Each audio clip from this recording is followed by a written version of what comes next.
Hey everybody, welcome again back to SciWire. Today one thing I wanted to show you was how to make a 5-gallon bucket into a hydroponic unit. I'm going to have a few modifications at the end. I'm actually taking my old fogger and I'm going to add that on top of it, but I'm going to save that for last. First off, let me just start off by showing you what we're going to need to get it started. Let me give you an idea of what exactly we're building here. This is going to be our final product. That motor is way overkill right there, but I happen to have it left over from my fish tank, so I figured I might as well use it. But this is going to go inside your 5-gallon bucket. To get a little closer here, you can see the sprayers that I've got on it. I've got two that are straight on each side and one that's a little offset to spread the water flow around a little bit. One thing you'll see on this is that extra extension right there. That's going to be the water flow to my fogger. I showed you how to build that in one of my other videos, but you can look that up. This extension here, it doesn't have to be done this way. It's just what I happen to have stuck around, so I figured I might as well use what I had rather than wasting gas and going to the store. Yes, this is a 1100. I got the box for it right here. The motor's an 1100 Rio. That's way overkill. You can go about half that for a system like this. But like I said, I just happen to have it, and when I get something in my mind, I tend to just go ahead and build it. Alright, in order to finish this up, or to start this up, first thing you're going to need is some end caps, just a couple of them, to go right on the end to cap off the water, to help it have a little bit of pressure in there. A T-joint to separate it out. Push a bunch of elbow joints, a little bit of PVC. One thing you are going to need is also an air pump. Inside the 5-gallon bucket, there's not a lot of water flow in there except for when the sprayers are on, so you want to keep that nutrient moving at all times. Plus it helps aerate it and push the moisture from the bottom of the pot up through the roots. So it's definitely important to have your little bubbler, it doesn't matter if it's a long one or a short one, down at the bottom of your basin, and that runs 24 hours.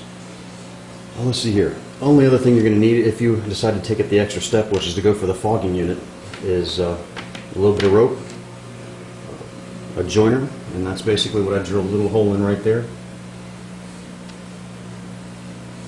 Glued that in there, and that will allow me to attach the hose.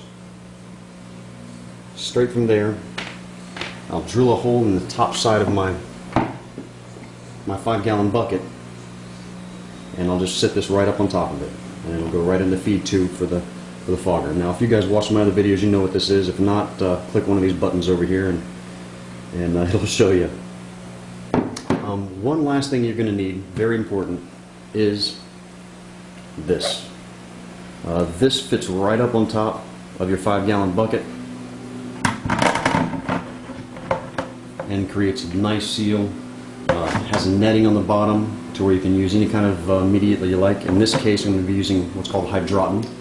That's one of the harder pieces to find, is the cap for the 5-gallon bucket. One place you can find it is actually right up here. Just click the link, it'll take you right to it. But once you get that piece, you've pretty much found everything else. You can get the rest of the stuff all at Home Depot, Lowe's. The pump you might have to order if you want it for a decent price. But now that you've seen all the tools, you can probably get this thing made. The only tools you really need in order to be able to do it is the drill, and of course about 3 different size drill bits. What that's for is to drill the holes for this, for your sprinklers, and that is one thing I forgot to show you. What those are just little low pressure sprinklers, very small. You drill little holes in there, and they'll basically screw right in. The only one I had to glue in was the one for the fogger unit. Alright, let's get started. One thing I did do, since I didn't want to put too many holes in my lid, I want to try to keep that as holeless as possible, is I created a little niche right here on the side. I'm actually going to bring that down a little bit further because I'm going to fit 3 hoses through there. To do that, you just take your drill, get a big enough bit, you turn it sideways, and then hold it, and it'll go right down in there. And what that'll allow for is when you get your unit set in there right,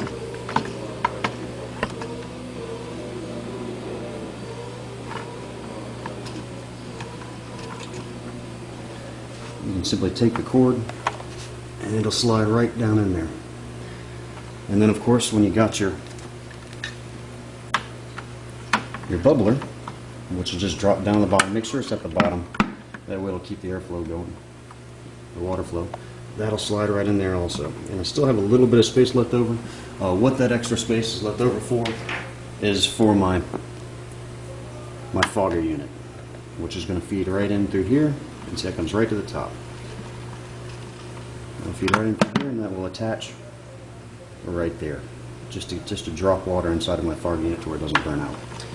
With all that on, and you can see what's going to end up happening in here is the pot is going to slide right in between these two tubes, and it's just going to keep it nice and humid in there. Let's put that on. The measurements are pretty easy, and I'm not going to snap on because I don't want to have to worry about peeling it back off.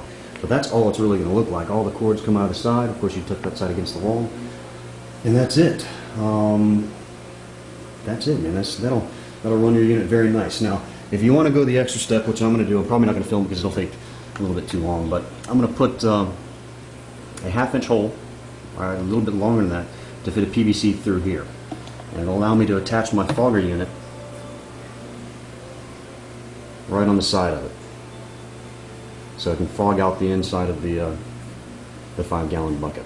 Alright, now that we've got that all finished up, what I'm going to do is I'm going to go over here and rescue one of my plants. In one of my other videos, I'm going to show you what happens when your motor burns out and you're out of town for a couple of days, and how to actually come back from that. But it's pretty drastic. I'll show you that in another video.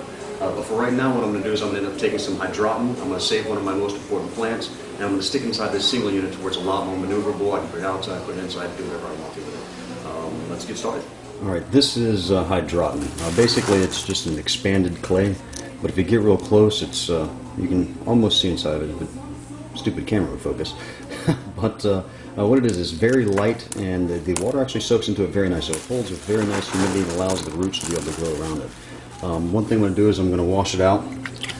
You want to wash it out 2 or 3 times. Just go ahead and dump it in there, swirl it around, wash them out really good, and make sure you're not collecting any of the color.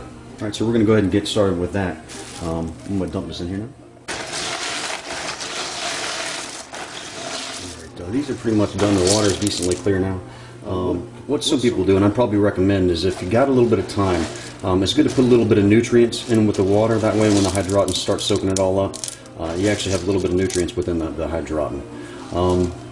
You don't have to, but if you got time, which I don't this time, a little too anxious as usual, so I'm just going to go ahead and put it right in and let it soak up when it's This is the plant we're going to be transferring today. It's a butt joluca. I'm sure I'm probably not pronouncing it right, but it's the hottest hot pepper in the world. It has the Guinness Book of World Record. I had to order that seed directly from China. And you're going to want to fill the water up basically to where it's touching the bottom of the basket, as long as it's in a vegetative growth stage. When you see a few roots starting to go down there, you know, the water will go up and down, but you don't have to worry about it too much after it's got its root base set up in there. Alright, great. Well, it's working perfect. Let's get the plant in there. And there's the plant right there. As you can see, the roots that are coming off of it. Just barely at a seedling stage. Pretty much as soon as those hit the water, this thing's going to absolutely explode. So I'm going to wind this around here and add it on. Everybody, that's that. It's pretty much done from this point. Just put it right in the hydroponic, right up to the other cup. Matter of fact, you can't even see it. It looks like it's going to transfer pretty well. Only lost 1 leaf in the process. Give this guy some actual real sun, see what it can produce. Hopefully some real hot peppers.